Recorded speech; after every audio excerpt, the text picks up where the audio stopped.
இல்ல சின்னதர என்னல நினைச்சிட்டு இருக்கா உன் பண்ணாட்டி சும்மா நான் அழுதுகிட்டு எப்பா பார்த்தாலும் எரிச்சலா தான் இருக்கு எனக்கெல்லாம். வீடா இல்ல வேற ஏதாச்சும்மா தெரியல. ஒரு வேலை சொன்னா அழுகுறது, ஒரு குறை சொன்னா அழுகுறது, என்னத்த சொன்னாலும் அழுகுறது. சின்ன பொண்ணு எதுக்கு இப்ப நீ சும்மா சும்மா அழுதுகிட்டு இருக்கா? உன்னை என்ன பண்ணாங்க இப்போ? நான் எதுவுமே சொல்லல. நான் என் போக்குல தானே இருக்கேன். உங்களுக்கு என்ன வந்துச்சான்? உன் போக்குல இங்க நின்னுகிட்டு இருந்தா யார் சமைப்பாங்க? போய் சமையல ரெடி பண்ணி காலையில டிஃபனோ சாம்பார் சட்னி எல்லாத்தையும் ரெடி பண்ணி அவன் வேலைக்கு போக வேண்டாமா, வீட்டுலயே இருப்பான் அவன் கூட எப்ப பார்த்தாலும். என்னங்க, எனக்கு வயிறு வலிக்குன்னு சொல்லிட்டு தானேங்க நான் கொஞ்சம் ரெஸ்ட் எடுக்கலாம்னு நினைச்சேன். ஆனா நீங்க எல்லாம் சேர்ந்து உங்க அம்மா கூட இப்படி பண்றீங்களே. ஆமா, எப்ப பார்த்தாலும் இவருக்கு வயிறு வலிக்கும், முதுகு வலிக்கும், கால் வலிக்கும், கை வலிக்கும், எல்லாம் வலிக்கும். நாங்கெல்லாம் மாசமா இல்லாம பிள்ளை பெத்துட்டோம் பத்தியா, அதனால எனக்கு எந்த வலியும் இருக்காது. என்ன நினைச்சிட்டு இருக்கா உன் பண்ணாடி சின்னதர? சின்ன பொண்ணு அம்மா சொல்றது சரிதானே? அவங்க எல்லாம் அந்த வழியெல்லாம் பொறுத்து இருந்து தாண்டிதான் வந்திருக்காங்க இந்த நிலைமைக்கு. சரியா, நீ பொறுத்து இருந்துதான் ஆகணும். நீங்களே இப்படி சொல்லுவீங்க நான் எதிர்பார்க்கவே இல்லைங்க. பாத்தியால கொஞ்சம் நீ அவளுக்கு சப்போர்ட் பண்ணாம எனக்கு சப்போர்ட் பண்றேன்னு சொல்லிட்டு உன்னை குரல வசதி பேசுறதே இதுக்குதான் சொன்னேன். ஆரம்பத்துல இருந்தே அவளை அடக்கி வைன்னு சொல்லிட்டு நீ ஓவரா இடம் கொடுத்து இந்த நிலைமைக்கு கொண்டு வந்து நிறுத்தி இருக்கா அவளை. நீ சொல்றது எல்லாம் சரிதாம்மா, எல்லாத்துக்குமே காரணம் நான் தான். எல்லாரையும் விட்டுட்டு நான் உங்களை தானே நம்பி வந்தேன். ஆனா நீங்களே இப்படி எனக்கு சப்போர்ட் பண்ணாம பேசிக்கிட்டு இருக்கீங்க. போதும் எல்லாம் சப்போர்ட் பண்ணது எல்லாம் போதும். ஓவரா இடம் கொடுத்தா தலைமையில ஏறி உட்காந்துப்பாங்களாம். அந்த கதையா தான் இருக்கு நீ பண்ணுற கதை எல்லாமே. சரியா, போயிட்டு சொல்லுற வேலையை மட்டும் செய்யு, இல்லைன்னா உன் அம்மா வீட்டுக்கு கிளம்பி போய்கிட்டே இரு. ஆமா சின்ன பண்ணி, நீ வேலை விருப்பம் வந்தா செய்யி, இல்லைன்னா உங்க அம்மா வர வச்சுட்டு நீ அங்கன கிளம்பிடு, அவ்வளவுதான் சொல்ல முடியும். என்னங்க நீங்களும் இப்படி சொல்றீங்க? டாக்டர் ரெஸ்ட் தானே எடுக்க சொல்லியிருக்காங்க. ஆமா எங்கேயும் பொல்லாத இல்லாத டாக்டர் எப்ப பார்த்தாலும் ரெஸ்ட் எடுக்க சொல்லியிருக்காங்க. ஒண்ணு மட்டும்தான் எங்களை எல்லாரையும் மாங்குன்னு உழைக்க சொல்லியிருக்காங்க. போமா போயிட்டு வேலையை பாரு, தேடி கண்டுபிடிச்சு கல்யாணம் பண்ணிருக்கான் பாரு சீமை இல்லாத பொண்ணை. என்ன பண்ண, எல்லாம் என் தலையெழுத்து. என்னங்க நீங்களே இப்படி பேசுறீங்க?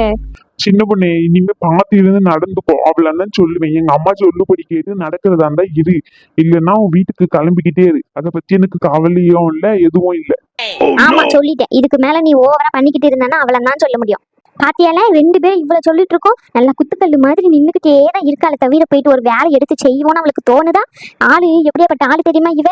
ஆனா நம்மள வேலை வாங்கணும்னு நினைக்கிறவ இவ. ஒரு வேலை செய்யறதுக்கு இல்ல, என்னைக்கு மாசமானாலும் அன்னைக்கு ஆரம்பிச்சது எனக்கு இது வலிக்கு, கை வலிக்கு, கால் வலிக்கு, மூஞ்சி வலிக்கு, மோதர கட்ட வலிக்கு அப்படின்ட்டு. சின்ன பொண்ணு எவ்வளவு நேரம் சொல்லிக்கிட்டு இருக்காங்க போயிட்டு வேலையை பாருன்னு சொல்லிட்டு, நீ என்னதான் நினைச்சுக்கிட்டு இருக்கா?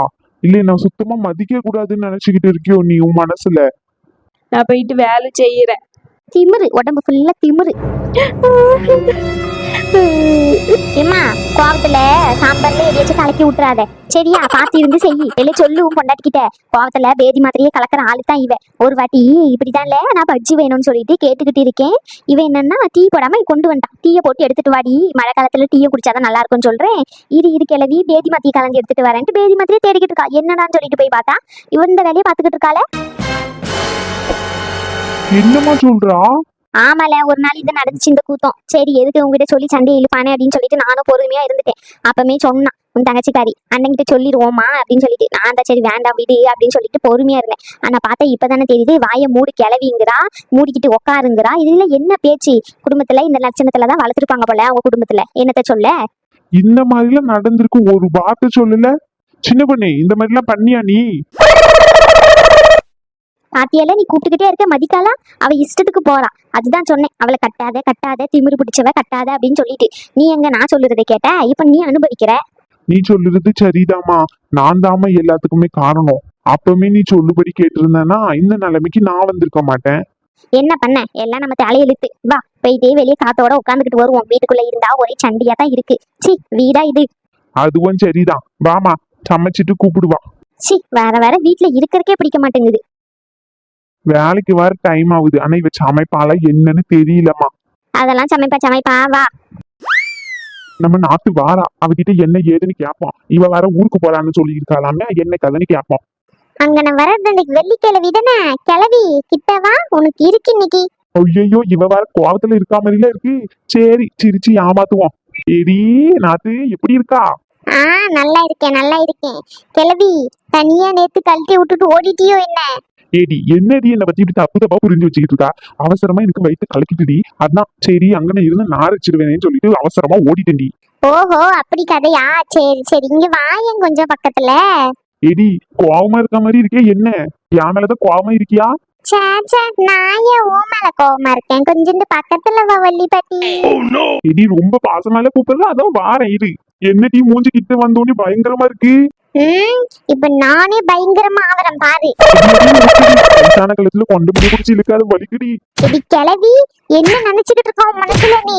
அன்னைக்கு எங்க அம்மா போட்டு அடி அடி நடிக்கா விட்டுட்டா போறா நீ. எடி எடி தெரியாம பண்ணிக்க விட்டுடி. உன்னை இன்னைக்கு சும்மா விடுறதா இல்ல. இந்த மாதிரி அடிச்சுன்னா அப்புறமா போயிருவான் பாத்துக்கோ. இவ சொன்னா செய்யக்கூடிய ஆளுதான். சரி சரி, அடிக்கல அடிக்கல. ஏம்மா ஐயா எங்கடி போலாம் பெட்டி பிடிக்கலாம் தூக்கிட்டு? எங்க வீட்டுக்கு போறேன் சரியா? நான் இல்லாத வரைக்கும் கொஞ்சம் கொஞ்சமா அவளை டார்ச்சர் பண்ணு.